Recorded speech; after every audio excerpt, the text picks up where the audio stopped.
ያዘነ ልቡና እብድ ያገግማል እንጂ አይድንም።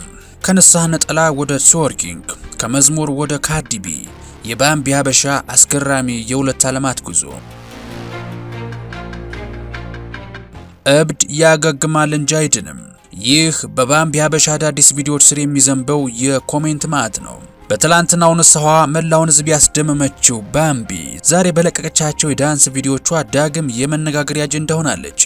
ከነጠላ ወደ ራፕ ሙዚቃ፣ ከቤተ ክርስቲያን መዝሙር ወደ ትወርኪንግ ዳንስ።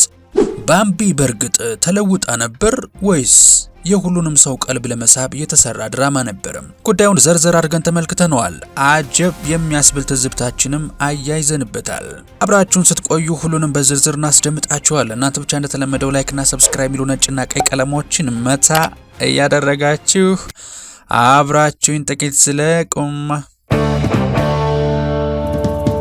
ባምቢ ሀበሻ በአንድ ወቅት በኢንተርኔት ዓለም ስሟ በቅሌት ሲነሳ ብዙዎች ሕይወቷ ከተመ ብለው ደምድመው ነበረ።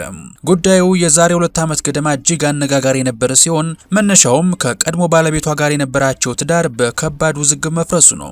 የባምቢ የቀድሞ ባለቤት በወቅቱ ውጭ ሀገር የሚኖር ባለሀብት ነበረ። የሰርግ ድግስ ባይኖርም ሽምግልናው እጅግ የተጋነነና የቅንጦት ዝግጅት የነበረ በመሆኑም የብዙዎችን ቀልብ ስቦ ነበረ። በዚያን ወቅት ባምቢ በኢቢኤስ ላይ ቀርባ ቬሎ ስትመርጥ የታየችበት ፕሮግራም ደግሞ ደማቅ ሰርግ ሊያደርጉ ነው የሚል ግምት በብዙዎች ዘንድ ፈጥሮ ነበር። ምንም እንኳን የሰርግ ድግስ ባያደርጉም በሕግ ተፈራርመው ትዳራቸውን በይፋ መስርተው ነበር። ባምቢ ከዚህ ቀደም የገንዘብ አቅም ያልነበራት ልጅ ብትሆንም ትዳሩ በፈጠረላት እድል ባንዴ ወደ ቅንጦት ህይወት መግባቷ የብዙዎችን ቀልብ ስቦ ነበር። የጥንዶቹ ትውውቅም ቢሆን እጅግ ፈጣን የነበረ ሲሆን ለ8 ወራት በቴክስት ብቻ ሲወሩ ቆይተው እጮኛዋ ኢትዮጵያ በገባ በሁለተኛው ቀን ቀለበት አድርጎላት በሶስተኛው ቀን ደግሞ ሽማግሌ መላኩ አነጋጋሪ ሆኖ ነበር። ይሁን እንጂ ይህ መነጋገሪያ የሆነው ትዳር ብዙም ሳይቆይ በከባድ ቅሌት ተናወጠ። ባለቤቷ እኔ ጋር እያለች ማግጣብኛለች በሚል ሌሎች ወንዶች ጋር እንደነበረች የሚያሳዩ በርካታ የግል ቪዲዮዎችን፣ ምስሎችንና የጽሑፍ መልእክቶችን በኢንስታግራም ገጹ ላይ ለቀቀባት። እነዚህ ሚስጥራዊ ማስረጃዎች ለባለቤቷ የደረሱት ባምቢ በቅርብ ለምታምናቸው ጓደኞቿ የላከቻቸው መልእክቶች እነዚሁ ጓደኞቿ አሳልፈው በመስጠታቸው ነበር። ጉዳዩም ተከፍሏት ከተለያዩ ወንዶች ጋር እንደምተኛ እስከ መወራት ድረስ በመድረሱ ከባድ መነጋገሪያ ሆነ። በዚህ ምክንያት ባምቢ ከማህበራዊ ሚዲያ ተጠቃሚዎች ብርቱ ውግዘት የደረሰባት ሲሆን የነበራት ከ5 በላይ የንግድ ስምምነቶች ሁሉም በአንድ ጀንበር በዚሁ የተነሳ ውላቸውን አቋርጠውት ነበር። ይህ ከባድ ውድቀት ነበር ባምቢን ወደ ንስሐና ወደ ቤተክርስቲያን ህይወት እንድትገባ ምክንያት ይሆናት። ባምቢ ሀበሻ በደረሰባት በዚያ ከባድ ውርደትና በባለቤቷ አማካኝነት በተለቀቁባት ምስሎች ምክንያት በወቅቱ በከፍተኛ ደረጃ የብዙዎችን ጥላቻ አስተናግዳ ነበር። ሆኖም ግን ያንን ሁሉ ግዘት ተቋቁማ ወደ ቤተክርስቲያን በመጠጋት በነጠላ ተሸፋፍናና መዝሙሮቹን እየዘመረች በምትለቃቸው ቪዲዮዎች አዲስ ማንነቷን ማሳየት ጀመረች። በዚያን ወቅት በብዙዎች ዘንድ ጥርጣሬ ነበረ። ሚዲያ ላይ ያሉ ሰዎች እንዲህ ያለ ችግር ሲገጥማቸው ስማቸውን ለማጠብ ቤተክርስቲያንን እንደ መጠለያ ይጠቀማሉ፣ ኋላ ላይ ግን ወደ ድሮ መንገዳቸው መመለሳቸው አይቀሬ ነው በሚል ብዙዎች ትወና እንደሆነ ይናገሩ ነበር። ትዳሬ ስለተበተነ ለመደበቂያ ለመሸፈኛ ወደ ቤተክርስቲያን የሮጥኩ ነው ይመስለው። በሌላ በኩል ደግሞ የገጠማት ፈተናና በማህበራዊ ሚዲያ ላይ የተሰነዘረባት ብርቱ ትችት ማንኛውንም ሰው ለከፍተኛ የስነ ልቦና ከባድ ጫና የነበረው ቢሆንም ባምቢ ተሰብራ ባለመቅረቷና በገዛ እጇ ጠንከራ ስራ ለመስራት መወሰኗን የሚያደንቁላት በርካታ ደጋፊዎች ነበሩ። ያንን ሁሉ ውርደት ወደ ጎን በመተው ባንዴ የለመደችውን የቅንጦት ህይወት ትታ በትህትና የፈሳሽ ሳሙና ማምረት ስራ ላይ መሰማራቷ ብዙዎችን አስገርሞ ነበር። ከድሮ ድምቀት ወጥታ እንዲህ ዝቅ ብላ መስራቷ የማንነት ለውጥ ብቻ ሳይሆን የውስጥ ጥንካሬዋ መገለጫ ተደርጎ በብዙዎች ዘንድ ከፍተኛ አድናቆትን አትርፎላት ቆይቷል።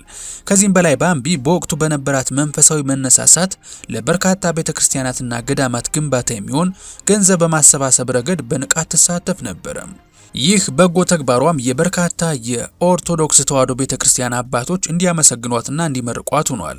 ያን የነበረው ማንነቷ በእውነት ተመልሳለች የሚያሰኝና ለብዙ ተስፋ ለቆረጡ ወጣቶች ተምሳሌት ሆና የታየችበት ወቅት ነበረ። በየገዳማቱ እየተዘዋወረች የምታደርገው ድጋፍና የምትለቃቸው መንፈሳዊ መልእክቶች በወቅቱ የነበረውን የጥላቻ ድባብ በመጠኑ ወደ አክብሮት ቀይሮት እንደነበር ይታወሳል። ባምቢ ሀበሻ ካለፈችበት አስቸጋሪ የህይወት ፈተና በኋላ ያሳየችው ለውጥ ሁለት የተራራቁ ገጽታዎች ያሉት ነበር። በመጀመሪያው ምዕራፍ ባምቢ ሙሉ በሙሉ ተቀይራ ሱሪ መልበስ አቁማ በቀሚስ ብቻ መታየት ጀመረች። በወቅቱ በነበሩት ቪዲዮቿ በነጠላ ተሸፋፍናና ሜካፕ ሳትቀባ የምትታይ ሲሆን የማህበራዊ ገጿን በቤተክርስቲያንና የገዳም ጉዞዎች ብቻ የተሞላ ነበር። ያኔ እግዚአብሔር ሱሪ እንድጠላ አደረገኝ፣ መገላለጥ ያስጨንቀኛል በማለት ውስጣዊ ሰላም ማግኘቷን ተናግራ ነበር። ሆኖም ከአንድ ዓመት በኋላ መገላለጥ እንደሚያስጨንቃት ገልጻ የነበረችው ባምቢ አሁን ላይ በባህር ዳርቻ ላይ በዋና ልብስና ሰውነትን በሚያሳዩ ልብሶች በቪዲዮቿ ላይ መቅረብ ጀምራለች። ይህ በትላንትናው ንግግሯና በዛሬው ድርጊቷ መካከል የሚታየው ልዩነት ከነበረችበት መንፈሳዊ ሕይወት ወጥታ ወደ ድሮ ዓለማዊ ሕይወቷ መመለሷን የሚያሳይ ነው በሚል በብዙዎች ዘንድ እያስተቻት ይገኛል። ባምቢ ሀበሻ ካሳለፈችው የንስሐ ወቅት በኋላ ከጭፈራና ከዘፈን ዓለም ሙሉ በሙሉ መራቋን ገልጻ ነበረ።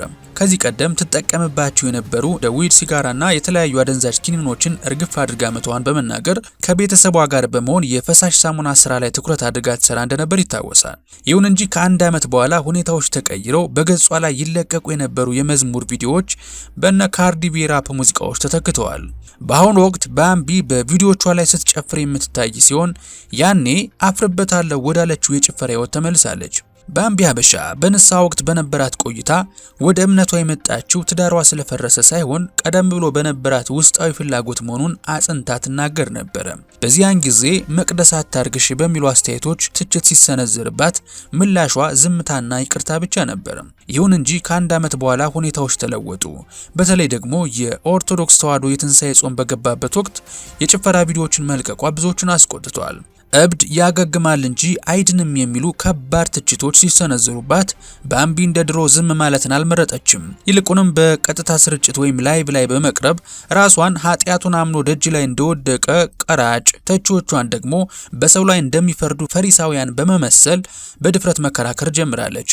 ፈጣሪ የእሷን ስህተት ለሌሎች መማሪያ እንዲሆን የገለጠው በጥንካሬዋ ስለተማመነባት እንደሆነና የተቺዎቿን ጥፋት ግን እንደሸፈነላቸው በመግለጽ ለራሷ ጥብቅና ቆማለች። ባምቢ ሀበሻ በንስሐ ወቅት በነበራት ቆይታ ድሮ የነበራት የንግግር ዘይቤ ስነ ስርዓት የጎደለውና እንደመጣላት የምታወራ እንደነበር በመግለጽ ትጸጸት ነበረ። በዚያን ጊዜ በትህትና በመቅረብ ለንግግሯ ጥንካሬ እንደሌላትና በድሮ አነጋገሯ እንደምታፍር በይፋ ተናግራ ነበረ። ይሁን እንጂ ከአንድ ዓመት በኋላ ይህ የትህትና አቀራረብ ተቀይሮ ይታያል። በአሁኑ ወቅት በቀጥታ ስርጭት ወይም ላይቭ ላይ ከሚሰድቧትና ከሚተቿት ሰዎች ጋር ፊት ለፊት መጋፈጥን መርጣለች። አትበጣጠሽና ተረጋጊ የሚሉ ጠንከር ያሉ ቃላትን በመጠቀም ድሮ ታፍርበት የነበረውን ደፋር የንግግር ዘይቤ ዛሬ ለራሷ ጥብቅና ለመቆምና ለመከራከር እየተጠቀመችበት ትገኛለች።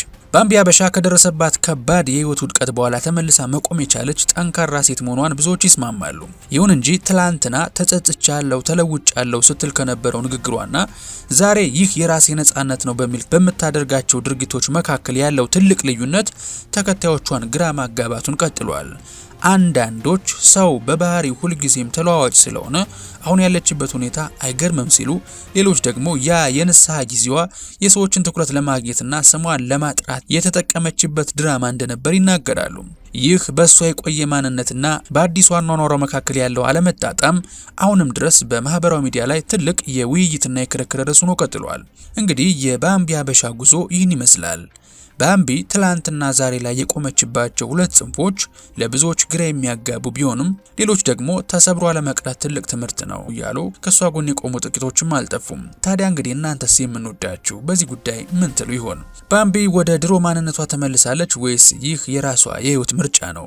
ሀሳባችሁን ኮሜንት ላይ አስቀምጡልን። ቪዲዮውን ከወደዳችሁት ላይክ ማድረጋችሁን አትዘንጉ። በየጊዜው እንግዲህ ባላችሁበት ቦታ ሆናችሁ ወቅታዊ ጉዳዮች እንዲደርሷችሁ ደግሞ ኢትዮ ትሩዝን ሰብስክራይብ በማድረግና የደውል ምልክቷን በመጫን የቤተሰባችን አባል እንድትሆኑ ተጋብዛችኋል። በቀጣይ በሌላ ጥንቅር በተሻለ ቪዲዮ እስከምንገናኝ ሰላማችሁ ብዝት ይበልልኝ።